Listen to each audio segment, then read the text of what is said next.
계기로 좀 더 인도네시아 축구에 발전이 될 수 있는 선수로 거듭났으면 좋겠다.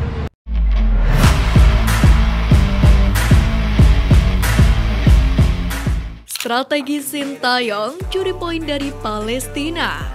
Ketum PSSI Erick Thohir memiliki target ambisius untuk timnas Indonesia di FIFA Matchday Juni ini. Ia lantas menjelaskan bahwa FIFA Matchday bukan pertandingan persahabatan. Oleh karena itulah Erick Thohir menginginkan untuk skuad Garuda bermain serius. Tak main-main, pria yang juga menjabat sebagai Menteri BUMN ini pun menginginkan pasukan Garuda mengamankan kemenangan di kandang sendiri. Menanggapi target besar tersebut, Sintayong pun mengaku akan terus meningkatkan kondisi fisik para pemain. Hal ini karena para pemain belum dalam kondisi terbaiknya, apalagi Liga 1 juga telah libur cukup lama, sehingga kondisi fisik pemain pun perlu ditingkatkan lagi. Dengan harapan para pemain bakal bisa menampilkan yang terbaik. Dalam hal ini, pelatih asal Korea Selatan itu pun menilai bahwa Palestina dan Argentina bukan lawan yang mudah. Palestina saja saat ini menempati ranking 93 dunia dan Argentina berada di posisi 1 peringkat FIFA dunia. Sadar akan kekuatan lawan-lawannya, Sintayong pun berharap kondisi fisik anak asuhnya bisa pulih lebih cepat. Tak hanya itu, ada satu resep lainnya yang bisa mengantarkan Indonesia meraih poin pada kesempatan kali ini. Andai timnas ingin meraup poin, maka mereka harus menuruti keinginan pelatih asal Korea Selatan tersebut. Para pemain pun dituntut untuk selalu fokus kepada taktik dalam pertandingan mendatang. Dengan demikian, Sintayong pun yakin para pemainnya akan mendulang poin. Mark Locke dan kawan-kawan diharapkan mampu memberikan perlawanan yang serius. Saya berusaha untuk meningkatkan kondisi pemain agar bisa berusaha semaksimal mungkin di pertandingan nanti. Dan saya berharap supaya pemain bisa mengikuti instruksi saya nantinya. Terang Sintayong. Sebagai informasi, jika mampu meraih kemenangan atas timnas Palestina, maka skuad Garuda akan mendapatkan poin yang signifikan.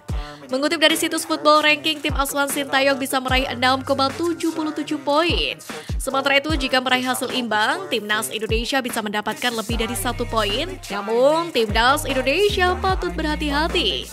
Karena jika mereka kalah dari timnas Palestina, maka torehan poin mereka saat ini yang mencapai 1046,14 bisa dikurangi 3,23 poin. Piala AFF bakal gunakan VAR, berita buruk untuk timnas Vietnam.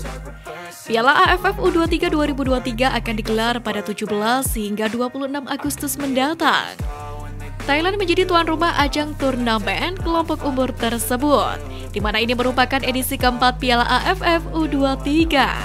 Pada kesempatan kedua ini, Thailand berupaya memberikan terobosan dengan menggunakan VAR, di mana teknologi itu akan diterapkan di Stadion Chonburi sebagai lokasi pertandingan Piala AFF U23 edisi kali ini.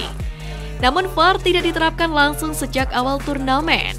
Teknologi itu rencananya akan mulai diuji cobakan pada babak semifinal Piala AFF U23 2023. Sistem video asisten wasit atau VAR akan diterapkan mulai semifinal di AFF U23 Championship 2023. Turnamen ini akan diadakan di Thailand dari 17 hingga 26 Agustus.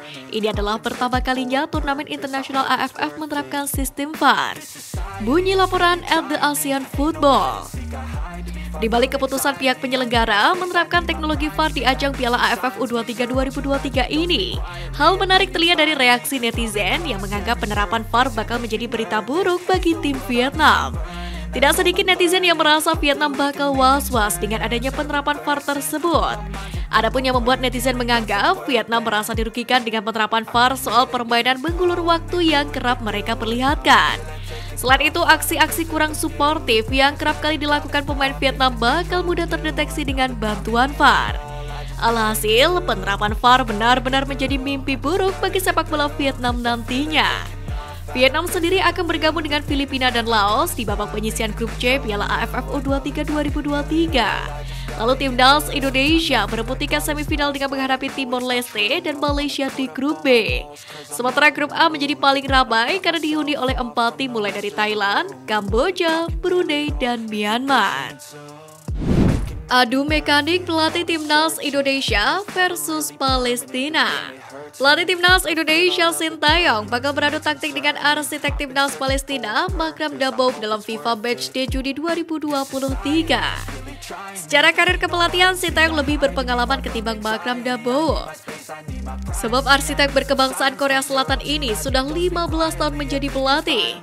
Sintayong seperti yang kita tahu sempat menangani Seongnam Ilhwachunma pada 2008 hingga 2012. Timnas Korea Selatan pada 2014, Timnas Korea Selatan U23 pada 2015 hingga 2016, dan manajer pelatih Timnas Indonesia sejak 2020. Saat menukangi tim-tim Korea Selatan, Sintayong berkelimbang prestasi sebagai pelatih dengan membawa Seongnam Ilhwachunma menjuarai Liga Champions Asia 2010, Piala FA Korea 2011, pelatih terbaik Piala FA Korea 2011, dan Piala Asia Timur 2017 dengan Korea Selatan. Sementara menjabat sebagai manajer pelatih Timnas Indonesia membuat Sintayong mesti memoles Timnas U20, U22, dan senior sekaligus. Di sisi lain, Sintayong masih gelar sejak melatih Timnas Indonesia. Pria berusia 52 tahun ini pun belum bisa mempersembahkan gelar juara. Pencapaian terbaiknya adalah runner-up Piala AFF 2020 dan lolos ke Piala Asia 2023. Namun Sin dianggap sukses membawa perubahan sepak bola Indonesia ke arah yang jauh lebih maju dan positif dari segi pemain dan skema permainan. Sementara untuk Makram Dabowo, nahkoda asal Tunisia itu masih minim pengalaman di dunia kepelatihan. Dia baru menjadi pelatih Palestina pada Mei 2021 untuk menggantikan Nourdin Ould Ali. Sebelumnya, Makram Dabowo adalah pelatih kiper Palestina sejak 2010. Selain itu, Makram Dabowo juga hanya pernah menjadi caretaker pelatih untuk klub Tunisia AS Zarziz pada Mei 2008 silam. Namun memang, Makram memiliki statistik yang baik selama menangani Palestina, di mana juru taktik berusia 50 tahun itu membawa Mohamed Rashid dan kawan-kawan menang 7 kali, seri sekali, dan kalah 3 kali dalam 11 partai. Makram Dabowo pun juga meloloskan Palestina ke Piala Asia 2023 di Qatar pada Januari-Februari tahun depan melalui babak ketiga kualifikasi. Terakhir, Palestina yang menduduki peringkat ke-93 ranking FIFA per 6 April, diantaranya adalah mengalahkan peringkat ke-85 dunia Timnas Bahrain dengan skor 2-1. Sementara untuk melawan Timnas Indonesia, Makram Dabowo sendiri memanggil 23 pemain termasuk Tamer Sayap, penyerang veteran yang telah mencetak 12 gol dari 52 penampilannya dengan Palestina. Untuk itu menarik untuk dinantikan.